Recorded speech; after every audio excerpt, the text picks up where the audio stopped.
guys willing to?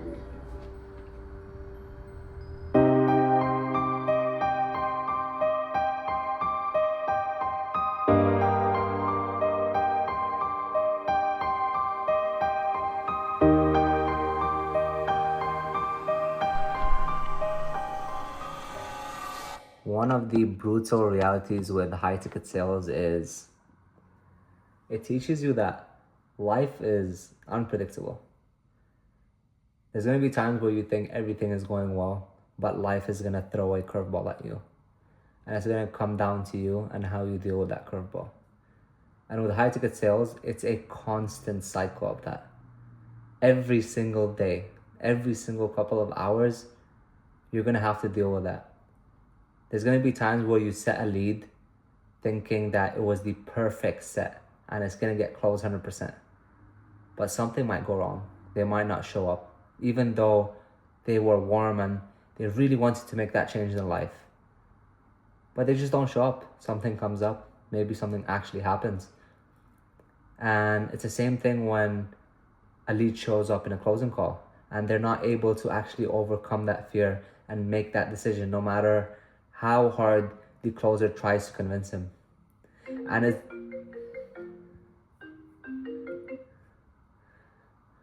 yo, how you doing, man? Yo. What's up, bro?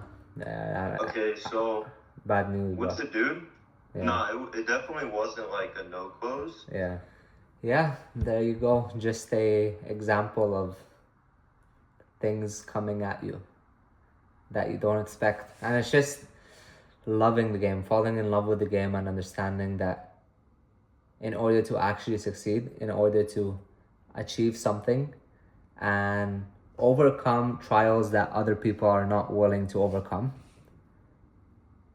you're going to be able to succeed.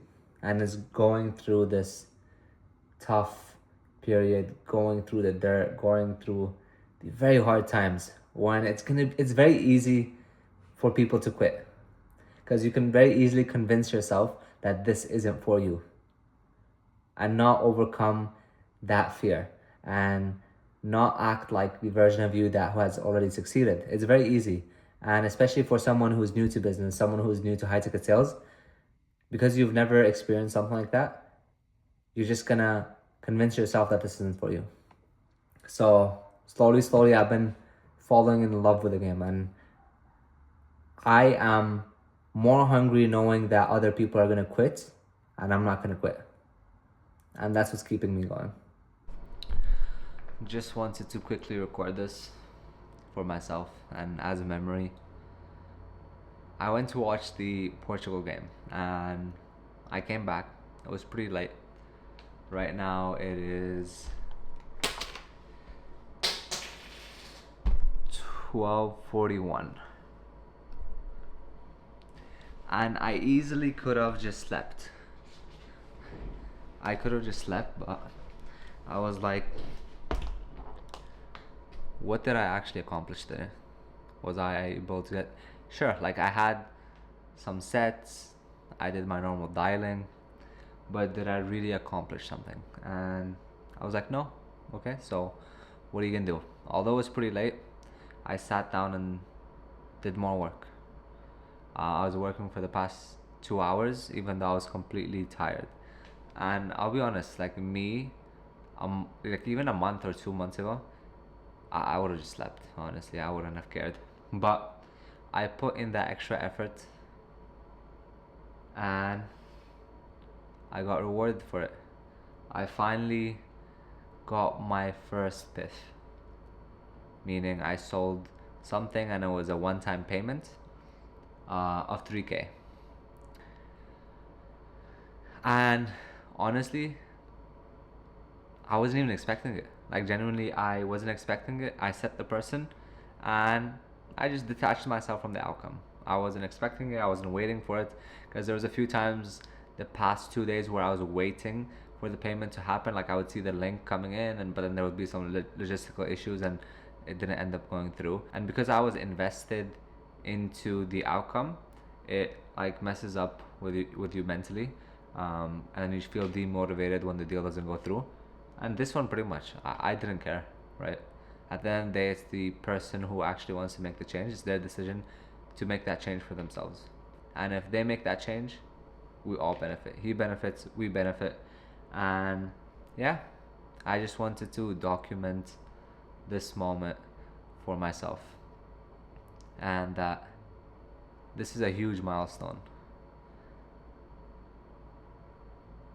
But again, am I like over the moon with it? Not really, because the version of me who's already done it, this is normal to him.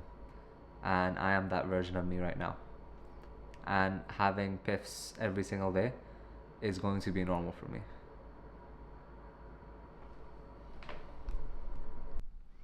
I was scrolling through Instagram, and just like everyone does, you naturally compare yourself with other people. And for most people, when you're starting a business or you want to start content creation, you want to start posting, you often compare yourself with other people. Obviously, you look at what they're doing and you want to get some inspiration.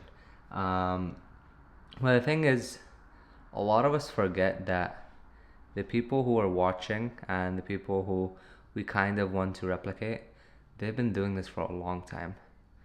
And keep in mind, some of them have full-time videographers following them throughout their day, throughout their trips, whereas someone like me who's just starting doesn't have as many resources, doesn't have as many, tools such as a camera, or has a full-time videographer. And because their content looks so amazing, and we want to pull inspiration from it, but also like copy what they're doing, but obviously put your own twist to it. But because of the limited resources you have, most likely you're not going to be able to get as good as content out as them. And then you just have to realize, like, you got to start somewhere. You got to post what you can post. You might have noticed with my content, for example, from the first video I posted to this video right now, the style has changed. Just the way I'm speaking, it's more raw, it's more authentic. I'm not really reading off a script. In my first video, I was reading off a script, but it was a start. You have to start from somewhere. And that's the beauty of it. You got to keep posting, trying things, and slowly you're going to understand what actually works for you. The biggest issue is if you start overthinking and wanting everything to look perfect from the start, from the get-go. And the thing is, if you keep thinking that way, you're never actually going to start posting. Like, ideally, of course, some of my inspirations, like Daniel Dallin, some other creators out there, they're my inspiration. Now, will I ever be able to make videos like them at the moment? No. In the future? Yes, possibly. But if I set that expectation for myself that I want to start creating videos like him at my current situation, then I'm just gonna stay stuck. Then I'm just gonna be not like embarrassed. I will just feel like there's no point of uploading this video, for example, because it's not as good as I want it to be. But in order for these videos to get to that level, you're gonna have to start experimenting. You're gonna have to do with what you can. And right now, this is what I have. I don't have someone recording me. I have to record like this. So it's just understanding. It takes time. And what matters is just do it. Just post it. It doesn't have to be perfect at the start. It really doesn't have to be perfect. You just gotta post it, and you're gonna learn.